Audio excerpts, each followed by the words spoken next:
banyak benarnya. Misalnya Ibu Prita katakan, kita harus hormat, bukan hanya orang tua yang sayang kepada kita, tapi kita juga harus menyayangi orang tua kita. Kalau kita sayangi orang tua kita, perhatikan orang tua kita, insya Allah barokah, rezeki semua di depan mata disiapkan oleh Allah. Dan saya mengalami hal itu. Jadi mungkin saya mulai. Saya ini saat ini bukan CEO lagi, bukan direktur utama lagi dari Citra Marga Nusapala, yaitu pengelola jalan tol. Tapi alhamdulillah, 2012 saya sebagai CEO di sana. Tetapi sekarang alhamdulillah saya sudah jadi pemilik 80% saham di Citra Marga. Itu semua bukan karena kepintaran saya, bukan karena kehebatan saya, tetapi semua gerak Allah. Saya mulai dari kecil, saya sebagai pedagang es mambo, pedagang asongan. Saya tidak pernah bermimpi, tapi saya punya mimpi selalu. Oleh sebab itu saya selalu katakan kepada teman-teman, dalam hidup ini kita harus punya mimpi. Tetapi mimpi itu harus kita juga yang membuat menjadi kenyataan. Jangan biarkan mimpi itu berangan-angan saja di kepala kita, tapi kita harus jadikan kenyataan. Untuk membuat itu bagaimana? Tadi Bu Prita sudah bicara. Kita jadi orang harus jujur dan amanah. Kedua, harus sayang kepada orang tua, karena doa orang tua ini membuat jalan kita jadi mulus. Saya selalu katakan kepada anak-anak saya, mungkin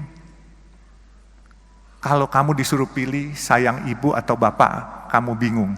Tapi saya tekankan kepada anak-anak saya, pertama kamu harus lebih hormat, lebih sayang kepada ibu kamu. Baru kedua bapak kamu. Karena pengorbanan ibu kamu jauh lebih besar daripada bapak kamu. Jadi ibu mengandung kita. Begitu kita lahir, kita disuapin, terus kemudian kita ngompol, kita buang air besar, tengah malam, lagi tidur enak-enak, dia bangun, dia susuin kita, kadang-kala cuci, kita punya ngompol cuci, kita punya bekas buang air. Kemudian dia didik kita, dia bawa kita ke sekolah, dia antar, diajarin kita. Kalau seorang ayah cuman cari nafkah saja diberikan, tetapi kalau yang mendidik anak-anak itu semua peran ibu sangat besar. Oleh sebab itu jangan sampai kita lupa akan pengorbanan seorang ibu. Dan pengorbanan seorang ibu itu nggak bisa diukur dengan materi.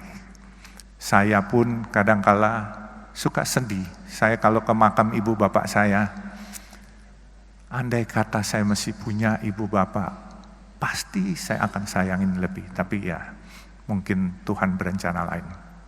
Jadi mungkin saya harus jelaskan. Kegiatan saya adalah dulu cita-cita cuman jadi tukang parkir. Waktu saya sekolah SMA, saya suka liwat di daerah Pasar Baru. Saya tanya tukang parkir, satu hari dapat berapa sih?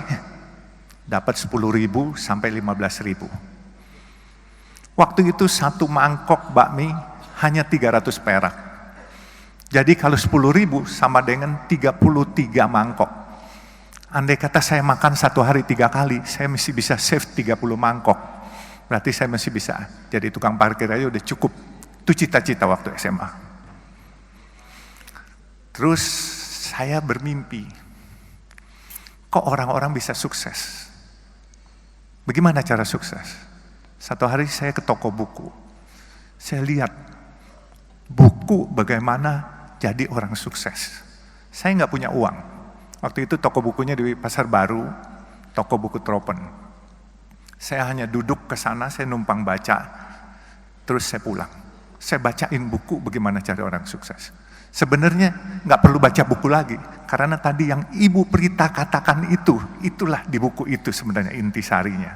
Karena jadi orang sukses itu harus rajin bekerja. Dan juga jangan lupa berdoa, dan juga jangan lupa jujur, dan jangan lupa juga sayang kepada orang tua, dan minta ridho barokah dari orang tua. Itu intisarinya. Dan saya selalu bermimpi memang menjadi orang sukses. Mimpi itu saya sendiri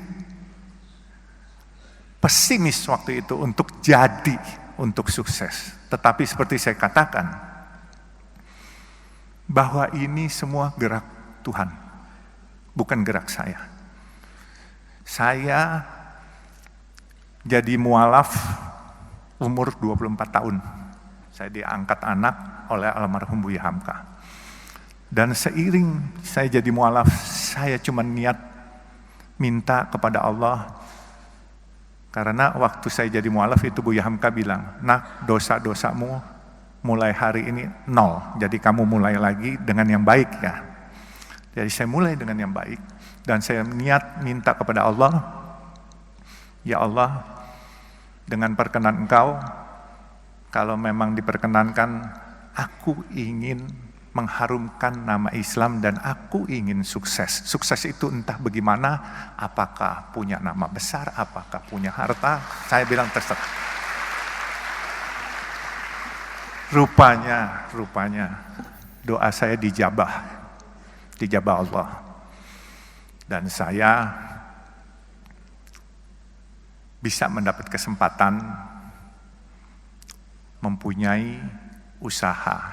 Saya punya usaha kayu dulu di Kalimantan, saya bikin triplex. Tapi waktu Orde Baru, karena saya kurang dekat dengan pemerintahan waktu itu, akhirnya saya dikeluarkan satu surat untuk tidak dilayani dokumentasinya. Akhirnya saya tutup pabrik saya, 11.000 karyawan saya harus pulang ke Jawa itu semua. Dan saya nggak kecil hati. Saya bilang, "Ya Allah, kalau memang ini rencanamu, nggak apa-apa. 11.000 karyawan bedol desa semua pulang." Saya diam, terus saya coba lagi untuk berusaha lagi. Tetap kadangkala jatuh bangun itu pasti. Ya ada hal-hal waktu 2008, saya ingat itu pabrik tahun 94 saya tutup dan saya 2008 diajak seorang teman. 14 tahun saya pensiun itu ibaratnya nggak ada kerjaan. Diajak seorang teman untuk ikut di perusahaan pemboran minyak lepas pantai. Tapi 1 tahun saya bilang ini bukan bidang saya. Kemudian saya tahun 2012 saya ditawarkan oleh pemegang saham yang sedang berantem, pemegang saham Jalan Tol Citra Marga Nusa Pala Persada. Itu jalan tol dalam kota, dan sekarang ini kalau perusahaan tol swasta terbesar adalah Citra Marga. Jadi, saya ceritakan juga, inilah mungkin yang paling penting. Waktu saya masuk di Citra Marga, ini pemegang sahamnya berantem, menanyakan kepada saya, "Kamu berani nggak jadi direktur utama?" Saya bilang, "Kenapa harus saya? Karena ini raksasa-raksasa lagi pada berantem semua." Waktu itu Citra Marga yang punya adalah Ibu Tutut di antaranya. Terus ada Robi Sumampau, Robi Kete, dan ini naga-naga semua lah. Kebenaran saya ini kelahiran Kalimantan Timur, dari Sungai Mahakam saya lahir. Lalu saya jawab sama teman-teman saya, selama enggak nyuri, saya berani apa saja, saya bilang, dan tidak korupsi. Akhirnya saya ditunjuk sebagai direktur utama. Di waktu saya ditunjuk sebagai direktur utama, saya melihat karena ini perusahaan publik, pemegang sahamnya ini banyakkan institusi-institusi asing. Saya lihat ini perusahaan bagus. Kenapa saya bilang bagus? Coba pikirkan, ini kalau bukan gerak Tuhan, saya nggak akan memiliki perusahaan ini. Saya dulu punya perusahaan kayu, saya pernah punya restoran, saya pernah punya hotel. hotel pelayanan nggak baik, omset akan turun, orang nggak balik lagi. Restoran makanannya asin atau pedas, kepedesan, orang besok nggak balik lagi. Makanya saya bilang, saya bisa dapat jalan tol ini, coba pikirkan jalan tol. Kalian pernah lewat jalan tol, bayar, macet, marah-marah hari ini, brengsek nih jalan, macet, bayar pula. Besok kalian dengan senyum nganterin duit lagi kepada kita. Nah itu bedanya. Jadi jalan tol itu, mau keasinan, mau kepedesan, mau kemanisan, tetap dimanfaatkan. Nah ini semua gerak Tuhan yang milihin. Jadi saya berpikir gini, saya tidak punya rencana punya jalan tol. Tetapi jalan tol ini gini, kalau saya tidur, jam 10 malam, itu truk-truk besar yang nyariin duit sampai subuh jam 5 pagi. Kemudian kalau saya lagi melek bangun, sedan-sedan dan kendaraan umum dari jam 5 pagi sampai jam 10 malam. Nah jadi itulah perkembangan jalan tol, bisnis ini beda dengan hotel, dengan restoran, dan yang lain-lain. Nah saya bisa ceritakan, waktu saya lihat perusahaan ini bagus, saya kumpulkan teman-teman saya. Teman-teman saya dari berbagai macam suku, ada yang Tionghoa atau yang disebut Aseng.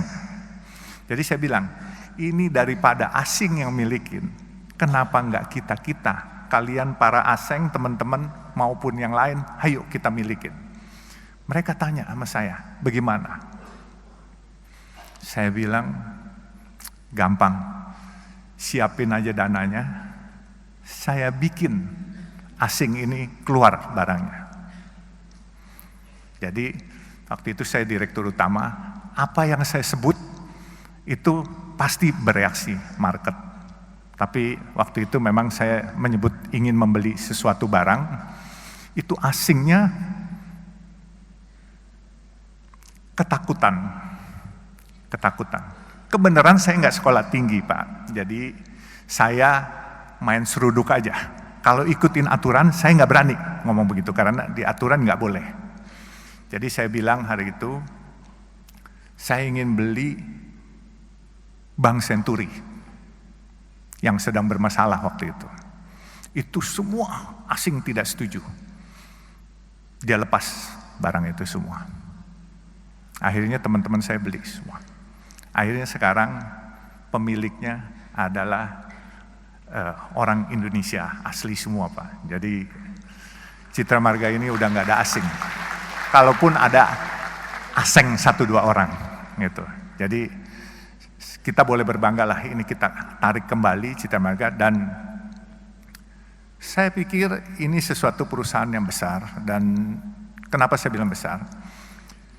Dia punya omset untuk dalam kota 600.000 kendaraan per hari. Memang biaya pembangunannya cukup besar. 600.000 kendaraan kali 9.500 rupiah. Kurang lebih hampir 6 miliar, 5,4 miliar per hari. Bagian Jasa Marga separuh, bagian Citra Marga separuh. Tetapi uang itu dipakai untuk pembangunan. Pembangunan jalan tol lain. Bahkan kita lagi mau bangun dari Priuk sampai Peluit, itu kurang lebih 9,7 kilo. Itu biaya anggarannya kurang lebih 13,5 triliun. Lalu kita mau bangun, sekarang kita sudah ada Soreang Pasir Koja di Jawa Barat, di Bandung. Dari Pasir Koja kita mau mengurai kemacetan di Bandung kota, kita akan bikin jalan menembus Gatot Subroto, Soekarno-Hatta sampai Pasopati. Itu kurang lebih 9 triliun. Jadi 22,5 triliun kita butuhkan. Proyek-proyek bagus ini dikerjakan oleh orang lain, orang asing. Kita harus mampu dan aku yakin bahwa kita bisa. Dan tadi saya bicara dengan Pak Kemal, bahwa LSPR ini kan bukan hanya public relation aja, bukan, diajarin bisnisnya, akuntansinya, semua diajarin. Jadi saya bilang, banyak tempat-tempat yang kita bisa siapkan. Dan saya butuh fresh graduate sambil kita grooming. Karena jujur Citra Marga ini perusahaan yang sudah mungkin 40 tahun. Dan staff-staff kita getting older semuanya. Jadi kita perlu grooming yang muda-muda. Makanya saya menantang teman-teman, adik-adik wisudawan, kalau yang mau bergabung kepada kami, silakan. Tapi ya memang kerjanya bukan di back office saja, tetapi kadangkala di lapangan. Tetapi percayalah, di lapangan juga cukup menarik. Dan saya juga mungkin dari sesi bisnis saya juga ceritakan, saya juga pedagang nasi kuning Rp3.000. Nah,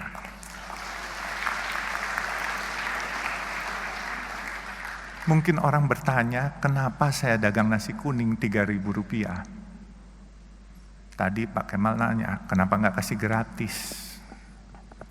Saya beli nasi kuning 10.000, saya jual 3.000. Secara matematika, orang bilang rugi, saya bilang untung. Gitu. Nanti saya ceritain kenapa untungnya. Saya harus ceritakan juga, tadi bicara dengan Pak Kemal. Kok nggak dikasih gratis saja? Kalau saya kasih gratis, saya memonopoli sedekah itu dan saya memonopoli pahala itu. Tapi kalau saya jual 3.000, saudara-saudara kita yang biasa makan 10.000, dia bisa makan 3.000, dia bisa sedekah buat orang lain yang di bawah dia 3.000 juga, dia mesti save 4.000.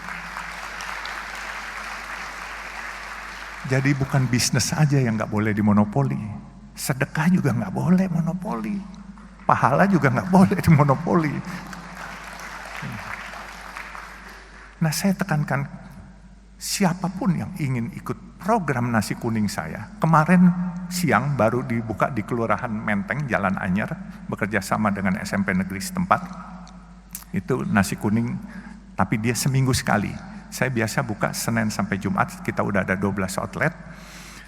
Saya ada di Semarang, di depan markas tentara Kesatriaan, di Bandung di depan markas Yonsipur, sama di Jalan Banten, situ ada 2. Terus kita ada di Cimanggis, Kerawang, dan Jakarta. Jakarta cukup banyak kita. Di kantor Sunter, di Masjid Baba Alun di daerah Warakas, Papango. Nah, itu nasi kuning, program nasi kuningnya kita harus beli dari warung setempat. Saya bilang nggak boleh kita masak sendiri, catering sendiri. Selama masih ada warung setempat, kita harus beli dari warung setempat. Ada 5 warung, kita gilir.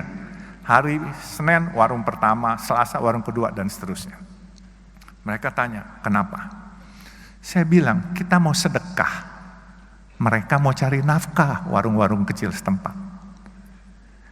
Kita mau mencari pahala, cari barokah. Mereka mau cari uang buat anak-anaknya sekolah. Kalau mereka jual 10.000, kita di sampingnya jual 3.000. Yang dapat bukan barokah dari mereka, sumpah serapah. Karena mereka tidak bisa bersaing dengan kita. Jadi saya bilang, selain kita membantu kaum duafa, kita harus berdayakan warung setempat, bukan kita matikan.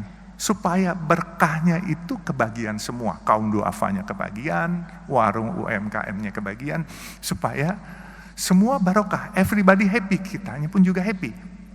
Nah, sekarang ini memang sudah mulai banyak, dan saya menantang juga, kalau ada teman-teman atau adik-adik atau keluarganya, adik-adik yang mau buka warung nasi kuning, ini khusus buat kaum duafa dan fakir miskin. Ini bentuk rasa terima kasih saya. Saya rela subsidiin setiap hari. Bukan mau ria atau sok-sokan, bukan. Tapi saya berterima kasih kepada Allah atas rezeki yang diberikan. Saya dari pedagang asongan, anak jalanan, sampai saya jadi hari ini. Saya pasti ini ada rahasia Allah yang dititipkan kepada saya. Dan rezeki orang banyak dititipkan pada saya. Ini bukan saya punya. Saya bersyukur itu 6 Februari 2018 warung itu saya buka. Saya cuma kasih 100 juta, warung itu sudah 2 tahun. Dan duitnya malah surplus. Sedekah saya mau lebih pun, saya rencananya 1.000 porsi per hari, subsidinya itu kalau 10.000 saya jual 3.000, subsidi 7.000, berarti 7 juta satu hari. Untuk 250 hari kerja, saya siapkan 1.750 juta untuk mensubsidi. Tetapi uang itu tidak pernah terpakai. Inilah yang dikatakan waktu itu oleh guru saya dan ayah angkat saya juga, yaitu almarhum Buya Hamka. Fastabikul khairat, kalau kamu mau berbuat kebaikan di jalan Allah, pasti Allah cariin duitnya. Padahal saya mau keluar duit sendiri, tapi dicariin duitnya. Nah sekarang ini warungnya udah ada 12, di Banjarmasin juga ada, dan warung itu memang kita khususkan buat kaum duafa dan fakir miskin, dan kita beli dari warung setempat, dan tidak boleh dibungkus bawa pulang, harus makan di tempat. Karena apa? Kita sadar masyarakat kita masyarakat yang kreatif dan pinter. Kalau dibungkus ntar dijual 6.000, mereka cari untung di situ. Jadi harus makan di tempat. Jadi nggak boleh dibungkus dibawa pulang. Kecuali makanan ini tidak habis, kami bungkus, kami bagiin ke lampu merah, kasih gratis, nggak dijual. Jadi mungkin nasi kuning sudah, bisnis sudah, dan saya tantang siapa yang mau buka nasi kuning, ayo, yang mau ikut gabung di perusahaan, ayo, ya kan. Sekarang perusahaan ini jujur saya juga kaget-kaget. Dulu mimpi punya pegang uang 22 juta aja kayaknya susah setengah mati. Tahu-tahu proyek dikasih 22,5 triliun dari pemerintah. Ini satu kepercayaan yang luar biasa. Anak jalanan loh, anak kampung. Dan saya cuma punya mimpi satu di terakhir lagi saya ceritakan. Mimpi saya baru terrealisasi 3. Mimpi saya adalah membangun tempat ibadah buat umat Islam, kebenaran agama Islam, membangun masjid atau musola sampai 1.000 biji. Ya. Saya baru 3. Maaf, saya bikin masjid yang oriental look, bentuknya Chinese look. Itu bukan apa-apa. Saya ingin menyebarkan syiar berdakwah, kebenaran saya keturunan Tionghoa, jadi saya ingin mencoba menyebarkan syiar kepada teman-teman Tionghoa, kebaikan dari agama Islam apa, supaya mereka tidak jauh, sehingga saya bikin bentuknya seperti yang ada di negara Tiongkok. Makanya saya bikin pertama di masjid di Warakas Papango, itu masjid Baba Alun pertama. Yang kedua, yang unik, saya lagi letakkan batu pertama, tahu-tahu di belakang saya ada yang bersuara waktu itu hari Sabtu, saya nyumbang boleh nggak? Saya bilang boleh. Nyumbang apa aja? Dia tanya. Saya bilang mau semen, batu, genteng, kirim aja, saya bilang. Terus nyaut lagi, saya bilang ngeyel banget nih orang, kalau gue bukan agama Islam boleh nggak? Saya bilang boleh aja, nggak punya agama juga boleh. Terus ngeyel lagi nyaut, kalau gitu gue sumbang semuanya deh. Saya lihat ke belakang, oh rupanya pemilik Artagraha Group, Pak Tommy Winata. Akhirnya beliau sumbang satu masjid di depan pintu Ancol Karnaval. Beliau agama Buddha. Luar biasa kebinekaan ini. Jadi disumbanglah satu itu. Saya bilang silakan pakai nama AGP. Enggak, dia bilang pakai Baba Alun AGP, Artagraha Peduli.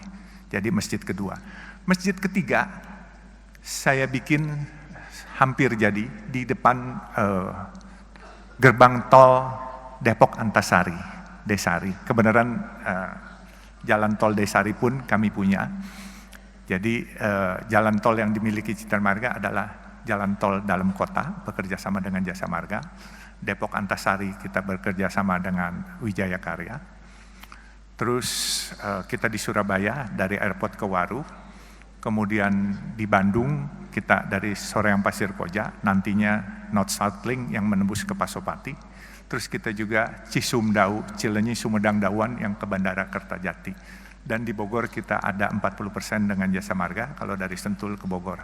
Jadi alhamdulillah kegiatan tol ini cukup menarik dan cukup kita bisa mengikuti program Bapak Presiden menggalakkan infrastruktur. Jadi sekali lagi, inilah anak jalanan, pedagang asongan, tapi karena Allah mau apapun kun fayakun bisa jadi apa saja. Seperti tadi dikatakan Bapak yang bicara tadi bahwa jangan sombong. Itu penting. Bukan hanya jangan sombong. Harus selalu merasa iba atas kekurangan dan kebutuhan orang lain yang belum tercukupi. Insya Allah rezeki itu datang bagaikan tsunami. Benar-benar, ini saya sudah alami sendiri. Saya alhamdulillah, buat saya dulu megang proyek atau megang duit 22 juta nggak bisa. Sekarang kalau dikasih proyek 22,5 triliun tidak akan merubah lifestyle saya. Saya tetap berpenampilan ke kantor pakai celana jeans. Berhubung ini di tempat terhormat saya pakai celana jeans hitam Pak, maaf ya Pak. Biasanya warna biru gitu. Jadi saya tetap juga ini pakaian agak bagusan dikit Pak. Kalau enggak pakaian saya agak compang-camping Pak. Jadi maaf nih Pak. Jadi enggak boleh sombong, itu kunci paling sukses. Karena apa? Kalau kita enggak sombong, kita selalu mau tahu dan bertanya. Saya belajarnya ini dari supir dan dari marketing rokok. Waktu saya umur 17, tetangga saya itu agen rokok. Jadi saya suka duduk ngobrol sama supirnya, sama marketingnya. Saya selalu tanya. Kalau nggak sombong pasti kita mau bertanya. Kalau sombong, misalnya orang ngomong apa, kita sok bisa, padahal kita nggak ngerti apanya. Itu kita harus tanya. Nggak usah malu-malu, tanya apaan sih. Ini menambah wawasan kita. Nah setelah menambah wawasan kita, insya Allah kita jadi pinter. Saya sekolah tidak lulus kayak adik-adik wisudawan sekarang. Saya sekolah cuman sampai SMA, lulus, terus saya di Fakultas Kedokteran pernah, di Fakultas Hukum pernah, cuman tingkat 1, tingkat 2 saja. Tetapi ya, saya bisa jadi hari ini, masa kalian yang sudah sarjana nggak bisa lebih dari saya? Gengsi dong. Kurang lebihnya saya mohon dimaafkan. Jadi ya inilah gaya bicara anak kampung yang nggak sekolah, tetapi ya mohon sekali lagi dimaafkan kurang lebihnya. Wabillahi taufiq wal hidayah. Wassalamualaikum warahmatullahi wabarakatuh.